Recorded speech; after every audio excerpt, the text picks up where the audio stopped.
Merhaba arkadaşlar, hepiniz IEFT Talks webinarlarına hoş geldiniz. Bugün University of Worcester'da eğitim ve %97 istihdam oranıyla mezuniyet sonrası İngiltere'de kariyeri Elizabeth'ten dinliyor olacağız.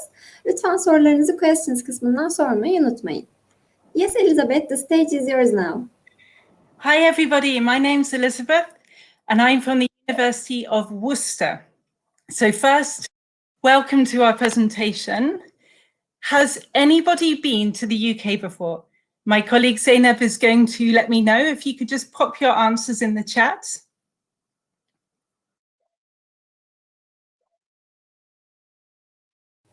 I can hear people typing away. Yes, they are saying hi, hello, greetings. Sorry, I didn't catch that. They are saying hello. Hiya, hi. Thank you so much for joining me. Is there anybody who's been to any of these cities at all? So I will translate that. Yeah, sure. Daha önce İngiltere'de bulunan arkadaşlarımız oldu mu? Hangi şehirleri ziyaret ettiler yazabilirler mi? So İrem says, yes, I have been to UK a few times. Eylül says, unfortunately, no. Alumni says, no, I haven't been. Perfect. So no worries. I myself have been to Turkey a few times, but not. I was just saying to Zeynep that I have also not been to Turkey for a long time, and I miss traveling very much. So for the person who said they'd been to the UK, so this is a map of the UK and the Republic of Ireland. Obviously, today's presentation is about the UK. Which cities have you been to in the UK, or which places did you go to? İrem says London. London, yeah. Cambridge. Goes to London. Also Cambridge. Cambridge, so London, Cambridge. Cambridge is very beautiful. We have Liverpool, Oxford. Right, okay. So I don't know if you can see my mouse, but yeah, we're going around these areas. Yep. Has anybody been to this city that's highlighted in the middle? Which is the city where my university is? No. Can anybody guess how to say it?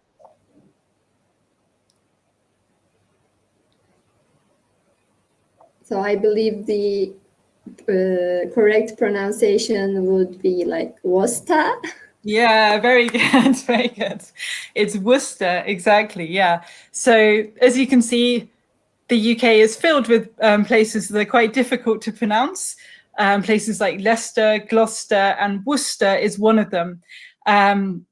People often, even from other English-speaking countries, people often say Worcester, Worcester. It's actually Worcester, which isn't logical, but there we are. We're in the heart of the UK. So it's a very beautiful green city, and I'm going to introduce our city later in the presentation. And I do hope that one day, everybody, whether you were typing that you've been to the UK or not been to the UK, I hope that you will be able to come and visit us in Worcester. I should have said the swans in the background are a key feature of Worcester when you come and visit us. So this is just a run through what I'm going to be talking about today. So why the UK, a bit about the employability, the facts and the figures, benefits of your student experience, course content, so the type of courses that we offer in the UK and how that experience, both within the classroom and also placements and internships, so how that course content prepares you for the world of work. Probably the most important bit of the presentation is the student views. So that's, well, obviously taken from our students, but how studying in the UK, in the words of students themselves, prepares students for the global job market. I'm then going to come back to Worcester and introduce our university a little bit, and there'll then be time for me to answer your questions. I know that everyone has had a whole year at least probably a year, 2 months now of doing online presentations and visiting online webinars and online things. And we are all a bit tired, I think, of online things, because I think sometimes they're not as interactive as they can be. I would love it if you interrupt my presentation at any time with chat, and Zeynep is monitoring that chat box. So if there's anything I say at all, please do, I'd love to make this as interactive as possible. So yeah, ask me questions at any time throughout the presentation. Was that a question there? I can hear a little bit of a type. Yeah, so we have a few questions, but if you want, you can answer those at the end of your presentation. Sure, but if there's any that it seems like I can answer now, I'm more than happy to. I'd like to have people asking questions throughout if they feel the need. Okay, so if it's related to that subject, I will be interrupting you. Perfect. Do please don't be polite. I like interruptions. So first of all, why the UK? So a bit about employability. So at least part of going to university is to prepare you for the job market, is to try and increase the chances of you getting a good job after you've studied. So why the UK in particular? So in studying abroad in general is considered quite beneficial for work experience and for finding a really good job afterwards. I think probably because it broadens that experience that you have, and it broadens your network, and it makes you kind of alive to the opportunities that you might have, not just in your own country, in other countries as well. It also gives you skills, language skills, intercultural skills. So you're used to dealing with different environments, you're used to working with different cultures, and that's something that employers very often look for. On average, students who have studied abroad do earn 7% higher salary than students who haven't studied abroad, I think, which reflects those trends. For the UK in particular, we do have a highly regarded reputation for teaching and research internationally. I would say fairly broadly, the UK is kind of split between universities that are more research focused and also universities that are more teaching focused. So some universities do outstanding research and have very, very established research schools. The University of Worcester, for example, started life as a teacher training college in 1946. So we've always really focused on the teaching side of things. We do have a research school, and a very good one, but we've focused historically on teaching. And the feedback we get from students within the classroom about teachers and that classroom experience is always a very good one. So within the global top 10, the QS ranking, there are 4 UK universities, which reflects for such a relatively small place, reflects the quality of that education. And there's also things like post-study work visa opportunities. So the student route, which I'm sure you've heard about, where students do have that opportunity to extend their time in the UK with work after studying. Is there any questions around that? I didn't hear a pop, so probably not. There's just a nice picture of graduation. So this is actually, it was pretty exciting. So this week we've actually got our graduation of the students, the class of 2020 in Worcester, which I went to on Tuesday, and it's really, really moving, because obviously these students, they've waited a long time to graduate. Their graduation was meant to be last November. Obviously, because of COVID and because of everything, they couldn't graduate in person. And we think we're the first university in England to have an in-person graduation ceremony. And it was just so nice, honestly, to see real life people around the cathedral in their gowns and in their robes and taking photos. Graduation is always a wonderful time. And this is an older photo of our law graduation, and that's our law professor at the side. So why the UK? A bit about the benefit of student experience. As I've already mentioned, improve your English. So I think it is important, obviously, to spend time with people from different nationalities.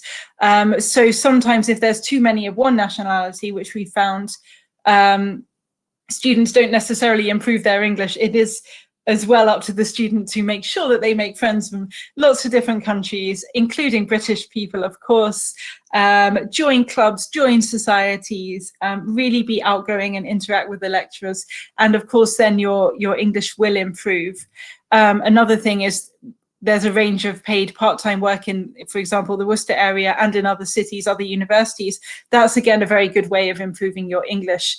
In a university environment, the teachers may well talk a more standard form of English or moderate the speed of their speech. When you're working in things like a cafe or a restaurant or whichever type of part-time work you go for, the customers won't moderate their speech in the same way. So you really get used to different ways of speaking, different accents, different colloquialisms, which I think is quite exciting. You can, again, make friends from all over the world, as I mentioned, and the extracurricular activities. If I was a student now studying, I would definitely try and make the most of the extracurricular activities. Obviously, right now, there are COVID restrictions around these things, but in normal times, which we hope are happening again very soon, there's things like so many different societies, sports societies, music societies, film, around international nationalities. There's also international experience team who help arrange visits and walks and activities for our international students. And all of this can help boost your confidence, and you would also gain networking opportunities as well. Yeah, the amount of students I've seen make lifelong friends, even find, future wife or husband, from these kind of activities. It's actually a fairly large number. So this is one of our societies that we have. Other universities would obviously have similar things. So Bright Futures is quite focused in terms of employment and jobs. So they are a society, a student union-led society, but their whole point is to prepare students for finding good jobs and to invite businesses to talk about placements, talk about internships, do things like, here was a business startup fair that they organized.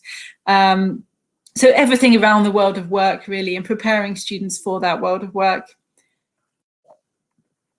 And this is quite common in UK universities. And this is going back to the part-time work. In most universities, like our university, you'd have student ambassadors. And I always think this must be one of the most fun jobs that you can do as a student. So it's a part-time work. It's normally not regular hours, although sometimes it can be. But it's doing things like welcoming international students. So these are students who are actually welcoming students for our international induction at Birmingham Airport, where we pick up students, as we will be doing this year and have been doing as well. And also campus tours, taking families around, taking prospective students around. So a student ambassador job, a student ambassador role is, I think, quite a fun role, and it's a really good way to meet people. I can see people that I know some of these students. We're quite a small university, so I know many of these students, and I can see here students from the Czech Republic, Britain, Sri Lanka, China. So it's a very international kind of environment. So that's a little bit about the student experience, and now coming on to the course content itself. If there's any questions in the box, Zainab, just let me know. Yeah, so we have a question regarding the programs. Yeah. Which programs are the most advantageous for career in UK? Sure. Well, I think it really depends what career you want to do. So obviously, if you want to be a singer, then doing a business program isn't going to be the best help. But there are courses that are quite vocationally focused. I would say looking for courses, no matter what discipline, looking for courses that contain internships, that contain placements, that's a really good idea. So look really closely at that. The other thing I would look at when you're doing your research is looking at the teachers who'll be teaching you. On the university's websites, you'll be able to find their staff profile. So just having a look at their experience, are they still currently working? Do they have networks that you can hopefully tap into? what are the alumni of the course doing? Are there alumni networks around that course? Oh yeah, so it obviously depends what you want to go into which course itself is going to be the best one. But I would definitely look at the employability rates as well. You'll be able to find that online. Yeah, so I'd look at those kind of factors when you're looking for a course. Does that make sense? Thank you for your answer. Also, we have another question. Yeah. Are you going to open for online or classroom teaching face-to-face this fall? Sure. Yeah. So I imagine this is quite a common question. So the aim is to do really blended learning in many cases, but I think really we want to get back to face-to-face learning as soon as it's safe to fully do so. For us, the online experience we haven't been a provider that's historically offered as much online content as maybe some other universities. So for us, it's kind of blended. But with the aim of getting, these are courses which are designed, our courses primarily are designed to be validated. They've been validated and they've been designed to be taught face-to-face and to use those techniques like teamwork, group work, project work with a face-to-face lecturer. Our courses have been designed like that. And obviously we've done our very best in the COVID situation to transfer everything online. I think our academics did an amazing kind of effort to make that happen, and we have been doing blended learning towards the last part of this year. But yeah, I think the aim is obviously to get back face to face, and we do hope that will happen soon. So obviously, I was talking to Zeynep earlier before we opened the stage, and I know that it's similar in Turkey as the UK, that we are getting vaccinated. I think it's something like it's over 82%, something like that, of UK adults who've had the first vaccine. Second vaccine, I should have Googled this, it's something like 40%. Certainly we are vaccinating so many people each day that we are hoping, despite the variants that are emerging, that things will go back to normal. That is the hope. So, yeah. Also, we have another question regarding programs. Yeah. Do you have any intensive English program for foreign students? Yeah, so we do have English programs. So we have an online pre-session, well, it's a sessional course that runs prior to our main course. It's already started for this year. For this year, we obviously had to tweak it a bit. So we've only had one version and it's online. But we do have that. So students with a lower IELTS score come on to what is normally a 6-week and a 10-week pre-sessional course. We also do offer a CELTA program. That is a standalone course, but I think you would need to be sort of in the UK in order to study that. Yes, thank you for your answers. You may continue, and I will be asking your other questions. No worries. No, later. I think I prefer to do it as I go along as well, because I think then it's slightly more interactive as far as possible online. So exactly. Yeah. So course content, the classroom experience. So in the UK, so this isn't University of Worcester, we don't do zoology, but I just liked the kind of A to Z thing. In the UK, you can study pretty much everything. Just look around. I would personally go with your interests, go with what you want to do when you graduate, which job you want to go for, obviously do your research. But I would be surprised if you couldn't find a degree related to what you want to do in the UK somewhere. There's such a wide range of universities, such a wide range of degree programs. You should be able to find what you're looking for. Academic and personal tutors. So in the University of Worcester, we have a system where each individual student gets an academic tutor, and they also get a personal tutor. And these people obviously are meant to guide them through any academic or personal issues that they might have. And these tutors will draw will draw on their own research and industry backgrounds to guide them through their studies. I know that our students have found this a really useful and really sort of individual tailored approach. There's always somebody that you can go to and always somebody that can help you. And a lot of students do stay in touch with them after graduating. They stay in touch with them when they're alumni. So that's really good in two ways. That's good. It's good because you can obviously draw on that personal tutor for references. You can draw on them to see if they know anyone in the area that you're interested in working in. It's also good because it means that there's a slight alumni network going on there in terms of a personal tutor having almost their own individual alumni network of people that they've tutored. So teaching quality, I think I've already touched on this. So the University of Worcester was in 2020 was 6th in the UK for teaching quality. It really obviously, again, depends on what you're looking for. If you're looking for a more vocational course, I would probably look at teaching quality as one of the things you really, really want to focus on. So sometimes if you go to a more research-led university, it's going to be they may be universities that are looking for you to be a bit more self-sufficient, maybe a little less kind of full-on support, one-on-one support. Certainly that was my experience. I went to a research university myself, and you're very much expected to sort of get on with things and do your own research, which is maybe quite different from some different countries' education systems. Classroom experience, again, the trend in the UK in general is towards smaller class sizes. There's a student-centered approach to teaching and learning. So it is very much student-led. It's the very opposite of what is in some countries. I know there's a teacher at the front of the classroom and they just talk, and the students are kind of in rows and they just have to listen and take notes. And when it comes to feedback or to assessment, the student is expected to regurgitate, kind of repeat the teacher's notes and write them back to them. That's completely the opposite approach that you'll find in the UK nowadays. It's much more student-centered. So the student is expected to read a lot of material, to listen to the lecturer, but they are expected to come up with their own ideas and their own opinions as well, and to reference anything that they do, any knowledge that they do gain from teachers or from books and other sources.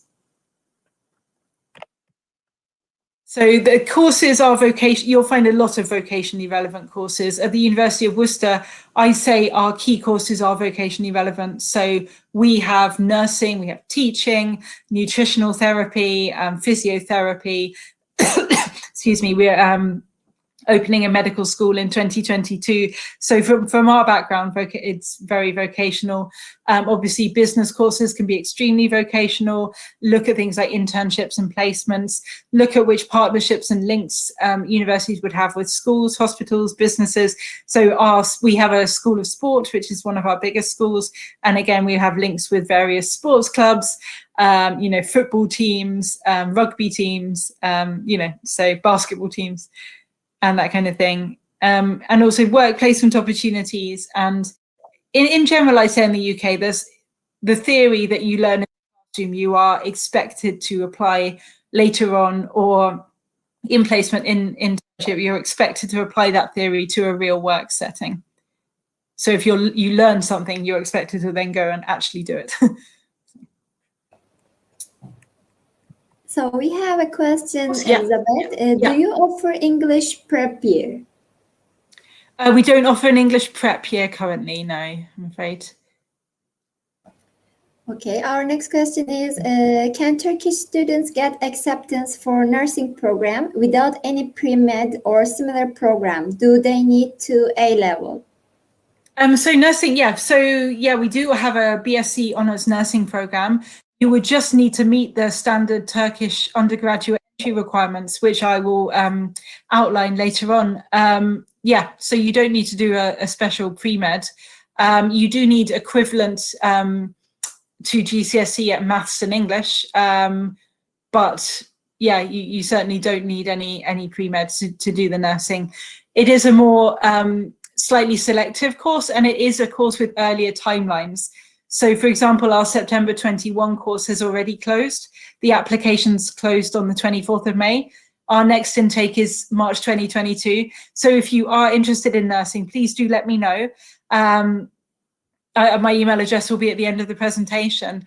And I will, let you know sort of things like how to apply it and stuff like that, because it's earlier than you think it might be, because it's a different type of process than our normal course. Every student needs to be interviewed. So it's a slightly different process.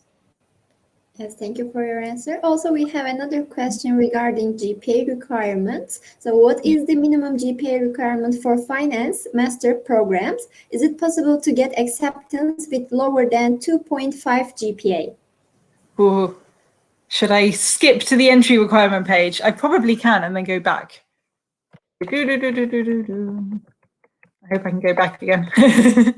Let's see. So this will help with the nursing. So for postgraduate, yeah, so yes, you can. Minimum GPA 2.2. You do need to meet the IELTS of 6.5 with no less than 5.5 any one component. So that's for the postgraduate. So that would be the business masters, I think you spoke about. For the nursing, this would be the nursing requirements. Yeah, so you need to pass the, whether it's the state or the private diplomacy with an overall score of 70% foundation, and then foundation will be required of less than 69.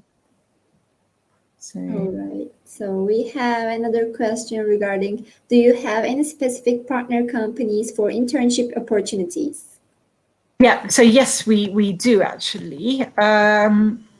Yeah, so for internships, in our business school, we have quite strong local partnerships. Sorry, excuse me. So for placement and internships, we have a dedicated placement and internship coordinator within the business school, and she has a list of basically places that offer placements and places that offer internships. You are, of course, welcome to find your own placement and your own internship, but she will provide a list of opportunities. Our students do need to interview for the placements and the internships, so it's not something that's sort of guaranteed. We can't kind of force the company to take a student, but what we do say is that we provide interview guidance and CV guidance, and we try our very best to make sure that the students secure the internship or the placement they're looking for. Within the local area, we've had students go to Enterprise Rent-A-Car, Worcester Bosch, Waitrose, a wide range of companies in the Worcester area. Sorry, Zainab, you know what I was saying about my memory? I actually can't remember. Was it business or was it just in general? It was finance. Finance. Okay, yep. So finance. So yeah, I can look into the list more specifically. I know that those are companies where students have secured jobs, and a wide range of smaller, medium-sized businesses within the Worcester area as well. Of course, there are students who've secured jobs nearer to their home or within London and bigger cities as well. Yeah. Also, we have questions regarding master programs. Do you have any international relations master's program, and do you have IT master programs? Oh, we don't have either of those, I'm afraid. I wish we did. So the master's programs that we have that will probably be of interest to Turkish students within sort of that general area. So within the business school, we have MBA, International Management, finance, we have logistics and supply chain and project management. So those are our masters within the business school. So computing is set within our business school, but we don't unfortunately have a master's in that area at the moment. Within health, we have MSc Nutritional Therapy that I'll talk about in a second. Also, we have MSc Healthcare Leadership and Management. And we have a MSc Business Psychology. We have a wide range of courses within sport as well, and business, education, English, history. Yes, thank you for your answer. Yeah. So I go on to talk about nutritional therapy. That might be a good lead into it, if there wasn't a follow-up. No, please continue. Anyways, cool. So yeah, so just an example course. I don't know if there's anyone on the call who's interested in nutritional therapy. We have, the Nutritional Therapy MSc is one of our key courses within the University of Worcester. to focus on the careers that our graduates have gone on to do in nutritional therapy. So nutritional therapy practitioners in private sector, healthcare, health clubs, health food stores, support groups, nutritional journalism, so working within the NHS in nutritional therapy, nutritional advisors, project managers, food writers, technical advisors, working within the education sector, health promotion, health product sales. So this, I think, is quite a key course for us. I've actually myself, when I went to a wellbeing fair in my local town. So I live in a town 12 minutes away from Worcester. It's a very beautiful town. I did originally try and set up my camera outside so you could see the hills behind me, but it didn't really work. There was too much sunlight. But yeah, so I live in a very beautiful town about 12 minutes away from Worcester. And when I just sort of went to a wellbeing fair, there were a couple of our nutritional therapy graduates there who'd set up their own company and were working as professional nutritional therapists. So that's really nice to see when you see University of Worcester students in your local community. It's quite a nice feeling. I don't know if there was any on a call. I might go a bit faster doing on this bit, but so our nutritional health, they have their own Facebook page, their own Twitter as well. And this was a recent post from last month where they congratulated one of the recent graduates who's already set up her practice. She set up a local practice related to nutritional therapy, and she's been awarded the best specialist health consultancy for the whole of Wales. So that's obviously something that's really, really exciting and really nice to see when you see how well your students do in the workplace after graduating. So, and now I'm coming on to the sort of alumni profile section and the student views section. So Michaela was a student who she actually did her placement in our office, in our international recruitment office. So she was studying marketing at the time, and she really obviously was very focused on marketing, and she helped us a great deal. She was a great placement student, helped us with campaigns, videos, email campaigns, designs, posters, and now she's working in a marketing company in London, and she, it helped her. She said that her placement really helped her focus and to realize what she wanted to do with her career.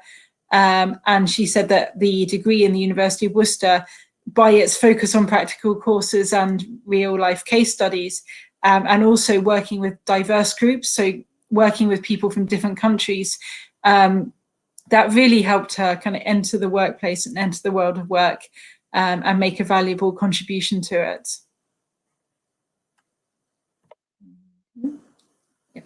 So we have one final course, which is might be a bit related to the finance person. The MBA with internship is one of the key courses within our business school. So we do have an internship. So this course is quite popular. It has September and January start dates. As I was saying, there's support given with CVs and interviews by our placement coordinator within the business school. And the teaching satisfaction rate is 90% compared to the 83% sector average. And again, we've got scholarships available, so it makes it quite an attractive offering, I think, to students, which is why it's so popular. And into the student views, I think one stuck in earlier, actually. So Sevda Estayan, I'm sure, I hope my Turkish pronunciation was okay then. She's one of our Turkish students who studied MA education. So she studied mentoring and coaching last year, actually, and she was working as an HR executive for 10 years in Turkey and decided to go into coaching. So she wanted to find out much more information about coaching in particular.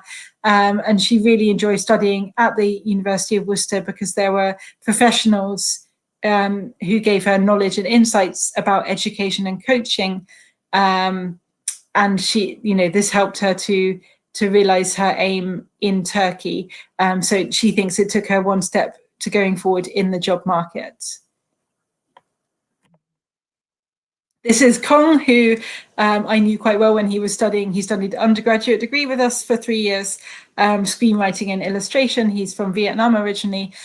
He said he came in confused and lost. He chose a course that he was interested in, but he had no idea what to do with his career, actually. But he said when he was on the course, he had the opportunity to take part in student projects and independent film projects. And he's been working as a freelance artist in the film and video industry for a few years. He's still in the UK, actually. And he said it was the connections he made in those projects that led him to more connections and more opportunities. So the last two, so the last four, Halida Aydin, who was a Turkish American student, and she studied BSc psychology with us. And she said it was her first introduction to the higher education system in the UK, studying with us. And she said for prospective Turkish students looking to get a degree and move back to Turkey, it's great because a degree from English-speaking countries is seen as a huge advantage. For Laurel, so Laurel's one of our Chinese students. She studied MSc Business Psychology. She lives in Shanghai, and she secured a good job with Michael Page Recruitment Consultancy in Shanghai. She's someone we're still in touch with. She's very active in our alumni organization in China, actually. But she really enjoyed the theoretical and the practical aspects of the course. So she said she enjoyed the training that they did on the course, like psychometric testing, which often is part of a job application. And again, another student who felt that she really enjoyed having students from all over the world in the classroom because of the different cultures and different opinions that they all brought to the class. And she actually secured that job with Michael Page in the UK before she'd left the UK and then went to Shanghai. And these are the last two. So Yen Ho, again, business psychology. She enjoyed being put into the real life work situations, and she felt that it had a great benefit to her future career. Because, you know, the first time you come across something in work, it won't be new. It will be something you have experience of. You'll know how to deal with different situations. And it'll just give you that confidence that you know what you're doing. That you're not just kind of copying everybody else, that you can kind of lead and develop in your career from having that experience. Lok, also from Vietnam, actually, he's working for a media company in the UK. He's still in the UK. So he felt that if he needed to study abroad, he needed to study abroad to have an international career. And he thought that working with us definitely helped apply what he'd learned into his workplace. So he's working for a media company now in the UK. I think it's somewhere in the north. And he actually did his internship in our media lab in the business school. So that gave him very direct experience that he could apply and take with him into the workplace. And this is Sally Korkmaz, who studied international marketing management with us. And so he works at Turk Telekom, which I'm sure you're more familiar with than I am, which is Turkey's leading telecommunications provider. He says he has great memories of Worcester and tries to visit every year. Obviously, sadly, haven't seen him over the last couple of years, but hopefully in the future when we all start traveling again. Yeah, was there any questions about student? Well, probably not, because it was just a student's experience.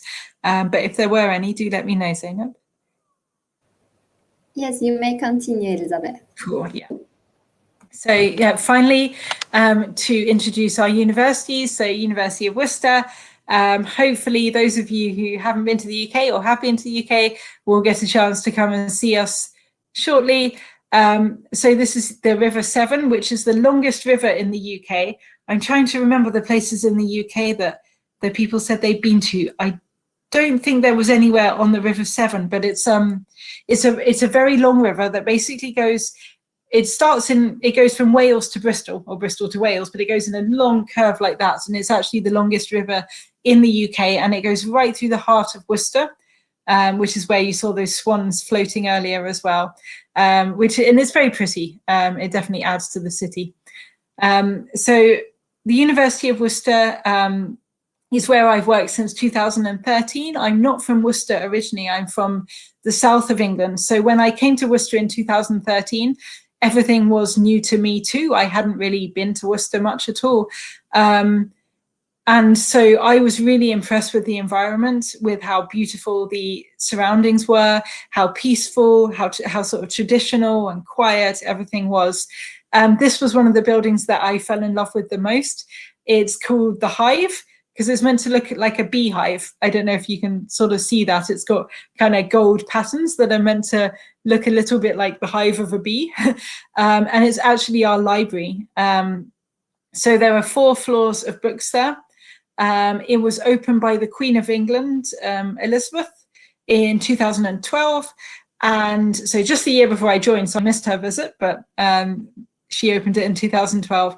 It's quite unique, actually, as a concept, because it's jointly owned by the university and by the county council. So it's used by the university and by the people of the city. So it's meant to be a real community hub and to really integrate the university and the city. And I do think that's something that Worcester does very well. Sometimes in the UK, certainly where I studied, there's what they call like a town gown divide. So like a kind of divide between the students and a divide between the a divide between the university and a divide between the town. Sometimes there's a little bit of a funny atmosphere. But with Worcester, I really feel that the university is integrated so well into the local community and does so much for the local community. So our education students, for example, teach some education courses in the Hive. There's a section for young children. So there's young children's books, little stories, there's storytelling. So if you can see this kind of weird concrete block with trees on it, that's actually called Story Island. And it's where little children get told stories by people, including people from our like humanities and education schools. And if you're worried, if you came to study with us, if it would be too noisy, with there being children and people from the city, it's been designed so that there are dedicated study areas. It's a very big building, actually. And the 4th floor is completely quiet. That's the research area, and everybody's silent. So it generally gets quieter the higher up you go. But I really like the atmosphere and the fact that there's things to do for people from the city and people as well from the university. These are the Malvern Hills, which is where I lived. So we often take international students on trips to the Malvern Hills. They're only 12 minutes away by train, although you do then have to climb up them, but it's really beautiful. If anyone likes walking on this cool, then you've got lots to do. So the Worcester itself is, as I was saying, a beautiful city, is regularly voted in top 10 places to live in the UK. Historic cathedral city. The cathedral is where our students graduate, where right now we have students graduating. There's a live stream on our website. So it's a really beautiful ceremony for our graduates, actually, a bit like kind of Harry Potter style ceremony, I guess. We're home of the world famous Worcestershire sauce and Worcester porcelain. So if you think Worcester's hard to say, Worcestershire is extra hard, I guess. But yeah, there's a sauce, which next time I come to Turkey, I'm going to bring with me and put on my stand so that people can try it. There's a famous sauce that's kind of spicy. And the river, as I've mentioned. So we're a medium-sized city, about 100,000 population, with great shopping, vibrant nightlife, obviously not at the moment, but hopefully soon. And one thing I really like about it is that everywhere's within walking distance. You don't have to spend extra money on an Oyster card or, a Metro card or anything like that. Everywhere, you can walk everywhere. And that's good for your health as well. I certainly, when I lived in Worcester, I was, I think I was a bit thinner than I am now because I walked everywhere. And there's train links, so you can get direct train to Bristol, to Birmingham, to London. It's really easy to get around. And this is City Campus. So somebody before on the call mentioned finance. So this is where our finance would be taught. So these white buildings are accommodation blocks, luxury accommodation blocks, and this is actually the business school. It looks kind of old-fashioned, and that's because it's actually used to be the hospital of Worcester. It's where the British Medical Association was founded in 1832. So it is a former hospital, but everything on the inside is modern, obviously, as you would expect in a business school. So it's a state-of-the-art facilities within there. And again, there's a side view of the business school, which is 6 for teaching quality, 8 for student experience. We have one of the best records for graduate employment in the country. Over 97% of our graduates are in work or further study within 6 months, which is 10% above the national average. So I think we've actually already been through the entry requirements, but just a reminder, so passing the DevLet Lise Diplomacy or the Lise Betieme Diplomacy with a score of 70%. You do need IELTS 6 with no less than 5.5 as well. And postgraduate is 6.5, no less than 5.5 in the IELTS, and you need to pass the Lisans Diplomacy with a minimum GPA of 2.2. We also do have scholarships. So for the diplomacy, if you had a GPA 2.2, you get £2,000 scholarship. For 2.7 and up, it's 3,000. So the person on the call who had the GPA of 2.5, not only would you get into our course, you would be awarded a scholarship as well of £2,000, which is nice. And that automatically comes off the final payment, your final payment of your tuition fees. So if you do have any questions, of course, you can contact me. My details are on the next page. You can also go directly to the web page. So we do have current students. So obviously, I'm a member of staff. I work in the international recruitment team. So I have a different experience of the University of Worcester as someone currently studying. So you're more than welcome to obviously go to any course page and talk to a current student who will be able to answer more from a student perspective. Yeah, or if there's anyone you would like to get in touch with from the school, so any academic, again, please just get in touch with me and let me know. Yeah, so that's me, and that's my colleague Sarah, who's also in my team. So she's originally from Finland. She was an international student, again, herself. And again, we have Facebook and Instagram that you may find interesting. And that's reached the end of what I was going to talk about today, Zainab. So are there any questions? Yes, thank you very much for your presentation, Elizabeth. We had a lot of questions, so I would Should I stop sharing and go to the chat, do you think? Yes, you can come back to platform. Yeah, rather than it just being this, how do I, let me just wow you with my technological ability here. So I'll just do stop sharing. Yes. Come back to the chat. Yeah, great. So if you go to questions section and order by not answered,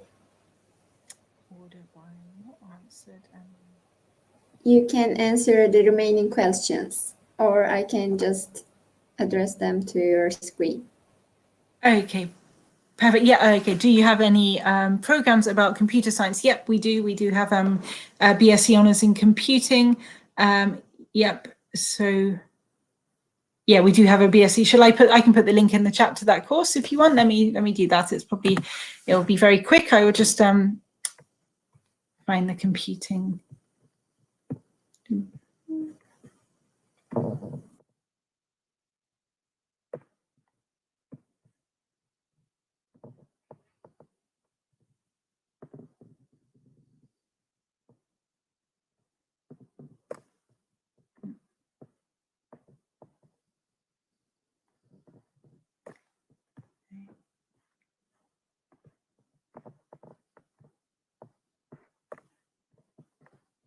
Sorry, my apologies. It's just taking me a little longer than I thought it was going to.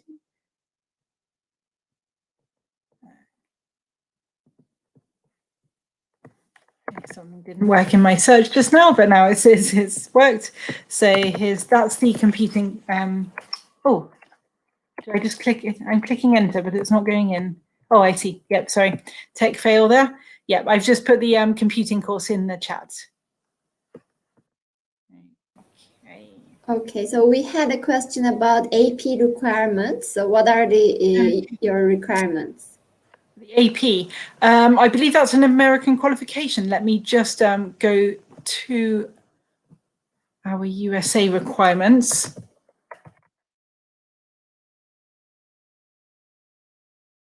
Yes, my apologies. My colleague actually works with the USA rather than me, but I believe our minimum AP requirements, we would need, is the person asking doing the US high school diploma? We tend to ask for a high school diploma plus AP 3.3. Let me put it in the chat, exactly how it's written. So I'm assuming it's somebody from going to an international school, perhaps.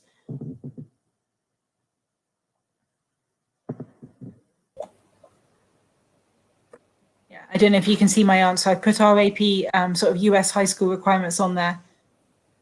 Yes, thank you for your answer. So our next question is, how was the progressing of students' lab research work during the pandemic situation? Oh, that's a good question. I'll be honest, I would need to talk to our research professors directly regarding that. I believe things that were, so for example, our nursing programs, our professional programs did continue. There is a list of programs that could continue during the pandemic, face-to-face. I'm not quite sure if lab research would have fallen under that, but within our labs, anyway, they're fairly distanced, actually. I've been to our labs before, they're not sort of huddled together, so it would be very easy to socially distance in them. So I believe that they would have continued. I've certainly seen some students graduating today who did research works within the labs. But was it within any subject in particular? I'm more than happy to contact the academic to see how it worked. No, actually, the student didn't stated any. Okay. Yeah, I haven't heard of any sort of difficulties within research, but yeah. Okay, so our next question is from Melissa. Sure. It's given to every student who fulfills the requirements. It's an automatic scholarship. So if you apply to study with us and don't see the scholarship, just feel free to write back and say, where's my scholarship? All right, and okay, PhD. So let me have a look at the thing with our research courses. Put a link in the chat as well. The most important thing is to find a supervisor who can supervise you. So we don't sort of have taught. We don't have taught PhD programs. It's not the same sort of structure as in the US or Canada. It's much more within the areas that our supervisors have capacity in. So if there's a supervisor who has capacity in that area, I don't think we do offer neuroscience offhand. I'm putting the link into the chat because we do offer a wide variety of areas. I don't think that neuroscience is one of them. But certainly there is a wide variety on there, so it's worth having a look. Okay, and our next question is from Sema, and she's asking,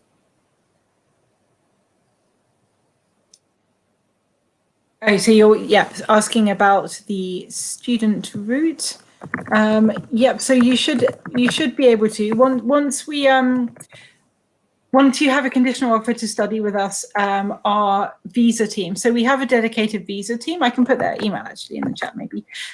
So we'll be able to guide you on things like that on securing a job post-graduation, and they will be able to look at your visa and help you with things like the student route, the 2 years after you've studied with us post-graduation.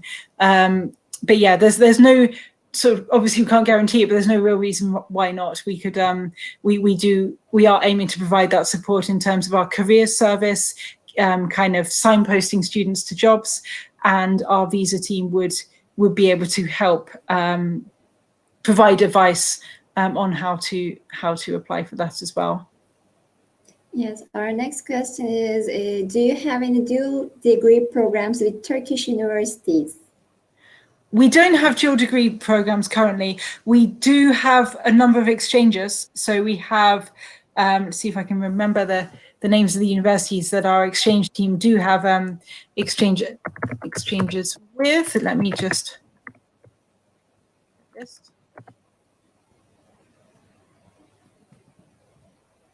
yeah, it's not quite the same thing as a dual degree program. What you can, so the student that I mentioned who did BSc psychology, she actually came from one of our exchanges, and instead of going back for her exchange, she stayed at Worcester. So that is not, we do have students do that sometimes. So they come for an exchange and then switch over rather than going back. So that's something that can happen. Let me see if I can.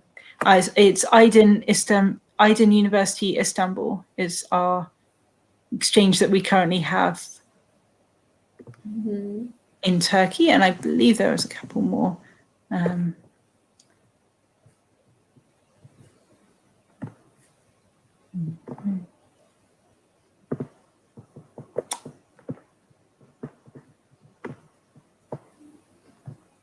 Yeah, so it's our exchange team who actually do run the exchange programs with our yeah, sorry, I thought I'd be able to find a list of the universities on here, and I actually can't. But if you, I'm sure if you are currently at a university in Turkey, they'll be able to let you know which universities those are, if they have an exchange program with us. But we don't have any full dual degree programs, to get back to your original question. Okay, thank you for your answer. Also, we have another question regarding working while studying. Do we have the right to work while studying? Again, you need to look at your visa, but normally, yes. Normally, students do have 20 hours per week during term time, and I believe 40 hours a week during holiday time. But again, that's something you need to check on your visa once you arrive. And if there's any questions around that, our visa team, Deb and Danielle, will be able to help you. We normally recommend actually working a maximum of 15 hours a week, simply because we found that working the full 20 can interfere with studies. That's obviously not what you really want to do when you're, you don't want to struggle with your studies when you're here, because obviously that the main point is to come to university. So, but yeah, normally it's 20. Yes. Also, I think it's our last question. What are the housing options for first-year students? Yep, accommodation. So yeah, so a lot of students do choose to study on campus. So we have campus accommodation. I can actually now, I'm on YouTube from earlier. I was going to attempt to play a video for you, and I failed miserably, but I am on the right page with all the links. So I can copy this. There's a video with some of our accommodation here, which might be a nice change from a web link. And we also do have accommodation pages as well. So all the details you need to find there about living in Worcester. So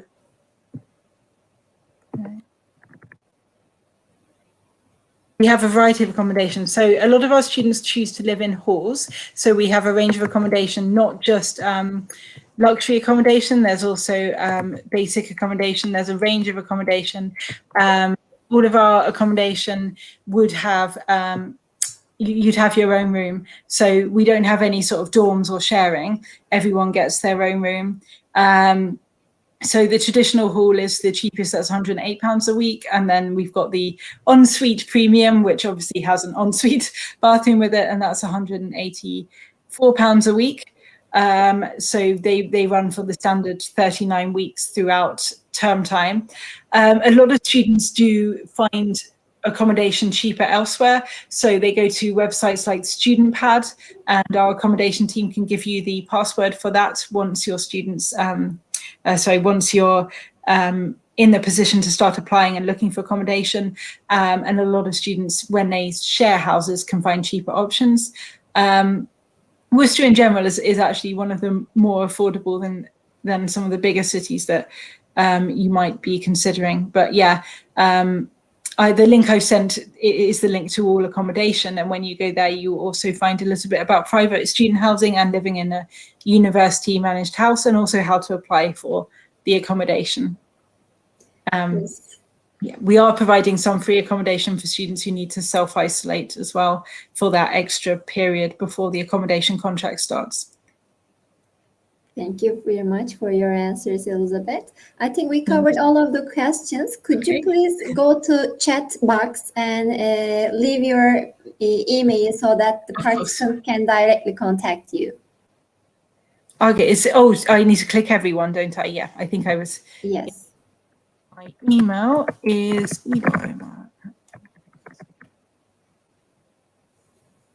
thank you very much for listening. I'm going to say that. Yeah, no, honestly, any questions, please just drop me an email. And it was lovely to kind of virtually see you all, and I hope you enjoyed the talk. Yes, thank you very much for your great presentation. We had a lot of questions and you covered them all. Thank you for your answers too. Oh, thank you, Zeynep, as well for your help. Also, I would like to thank the participants in Turkish as well. Katıldığınız için teşekkür ederiz arkadaşlar. University of Worcester ile ilgili diğer sorularınız için Elizabeth'in paylaşmış olduğu mail adresinden iletişime geçebilirsiniz. Aynı zamanda linkleri de incelemeniz faydalı olacaktır. Sizi altıdaki webinarımıza da davet etmek isteriz bu arada. Thank you very much again, Elizabeth. It was a pleasure to have you in IEFT Talks. Oh, thank you very much. Thanks.